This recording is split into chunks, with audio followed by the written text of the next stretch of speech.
This is what we need to fix this. I've already changed 3 of them. I'm only gonna show you one. Don't need to waste time here. This is not one of those content channels that just makes content for the sake of content. Sorry about the wind. First thing you're gonna wanna do is take off 3 bolts. If you haven't seen the first video, go back and watch the previous video right before this one. Wow, Honda. They have a hole designated just to do this job. I love Honda. If you don't want to lose this, put it inside your bowl. This is the part that you're going to want to take off just to get to this. After that, you can just gently, and I really do mean gently, pull it up and out. All in one piece comes this whole assembly, which is just 2 pieces. It's the needle, or the float needle, I should say, and the float itself. Inspect it.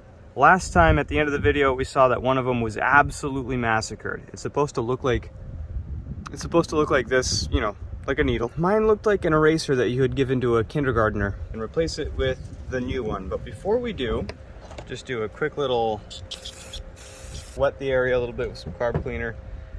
And you know, just take something and just lightly scrub off. You're gonna want to inspect this little hole in here, make sure it's not gross. The gunk that's gonna be on the side that the gasket will be meeting up against.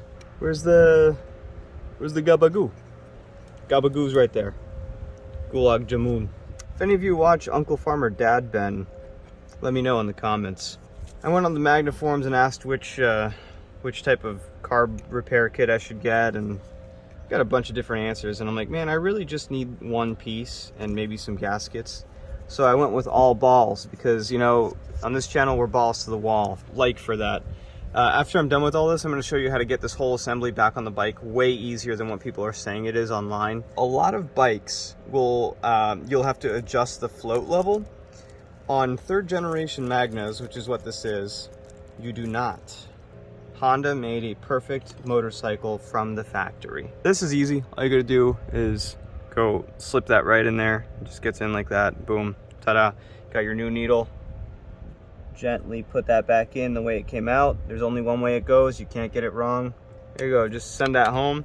It's not press fit or anything. It just stays in there. It's retained. Get your 8mm wrench. Take your bowl, your float bowl, and you're gonna scrape all this gunk out. At first I was like, why would you do that? And then I understood why. So I'm gonna use some flex shot here. Not a lot, half-size drops. What I do is I just kind of scrape it off on the inside, making sure it doesn't go inside the float bowl. Oh, if you can hear the landscaping going on in the background, it's because I paid landscapers to clean the entire property here because I'm a millionaire and I don't need to worry about anything. So I just have other people do it for me. Wow, that's a lot of wind. And this is not to create the seal. This is just to keep the gasket in place while you're reinstalling it. So you really don't need a lot. But the most important places is right here on this horseshoe, right here in this corner, and that corner. You know what? Next time I should order landscapers with electric lawnmowers, it seems. Yeah, it's sanitary. I'm gonna eat with these gloves on later. Build some character. See, I noticed something about these carbs actually. They have these 2 little nubs right here and right here, which go into this groove. You can see this groove right here. And it actually keeps it from moving back and forth. That's genius. Such a simple thing, but Honda just thought ahead. I think there's gonna be a real reason why these bikes are gonna be on the road for a long time, and that's one of them. Are these carbs a pain in the ass? Yes. Do I have to clean them once a year? Pretty much. But is it worth it? Man, every time I get back on that bike after I've cleaned the carbs, it feels like a brand new bike, and I go from wanting to sell it to wanting to never sell it all over again, every time. That's all we have to do here. So stay tuned for the next part. I will show you how to get this on really quick. Okay, so this is what we're working with here. If you don't know how to get to this point, there's a good chance that this is not a job for you yet, but it's okay. Don't worry, it just takes some practice. I didn't know what I was doing when I first bought this, and look, I'm here. Do I know how to get it back together? Only kind of. Here's the thing that people talk about all the time on the internet. These boots, right? You got 4 boots because it's a 4-cylinder. Yeah, 4-cylinder cruiser. I know, weird. It's a V4. And that assembly just turns upside down, goes on here. And people are constantly complaining that this is a pain in the ass to get those little lips into here. They're just wrong. That's it. They're just wrong. So I'll show you how to do that right now. What you're gonna need before you get any crazy with this, make sure that these bottom screws on all of these are tight, okay? And that these top ones are loose. You want it like that on all 4.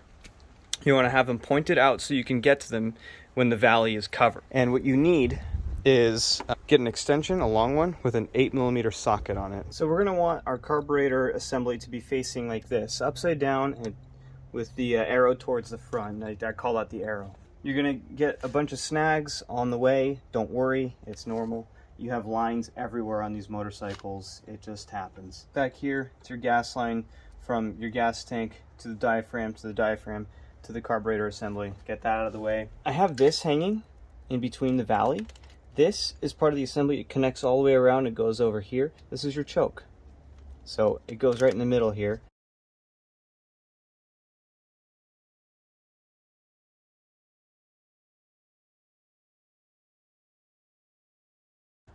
You're gonna have to get this on first before you keep moving this forward. That is just the PCV. It's the crankcase ventilation. And then just use your finger dexterity. If you're a guitarist, you probably got a good amount of finger dexterity. That's silicone I just touched. What you're gonna wanna end up with is this, okay? The back, this is gonna be the same on backside, on the other side as well. The back is a little bit canted outside of it, and the front is actually inside of it. So what we do now is we stand on it. Not with our feet, obviously. We don't wanna mess up all that work we just did, but just press down on this. The front will go down first. The back is already held on by a couple lines, so you could just push forward and it just comes down. You'll know when it's in because you'll feel it. All right, that's it. That was the hardest part. It's done. It's already in. I didn't even break a sweat.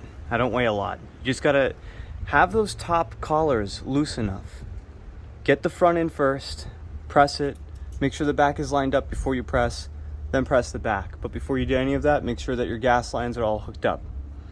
Then you're done. The rest is just assembly. Here's another pro tip here. I see a lot of men taking apart this entire thing, all of this, just to get the carbs out. You don't need to. You just need to take the top part of this off and take your flutes out. You need these. This just goes right in here like that.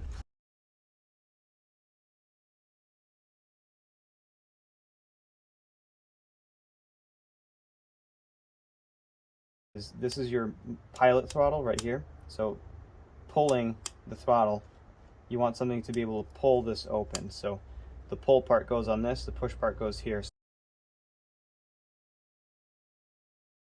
Okay, so the next thing we're going to do here is put on our whatever this assembly is called. We just need it, okay?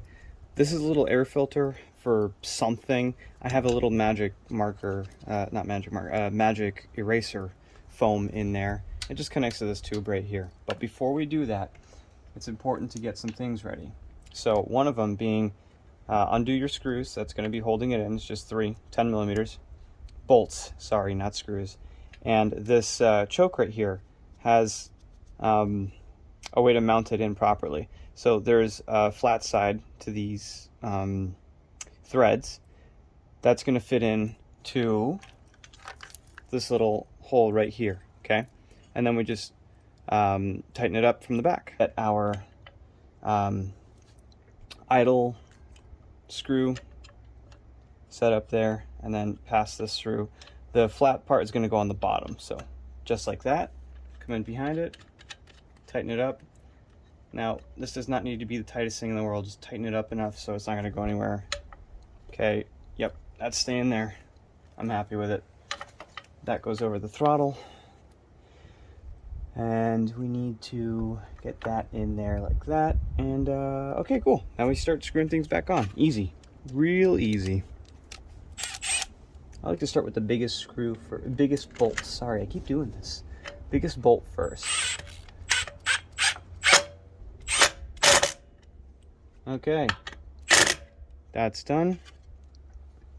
Last but not least, our pretty cover here. Grab your 8mm socket instead of your 10mm. It's just one bolt underneath. I'm pretty sure you know how to go from here. All right, well, that was it. That was everything. It starts right up. Let me show you. On and wow. Nice. All right. Thank you for coming by. I'm Manny Marvelous. Like, subscribe, stay marvelous. Peace out.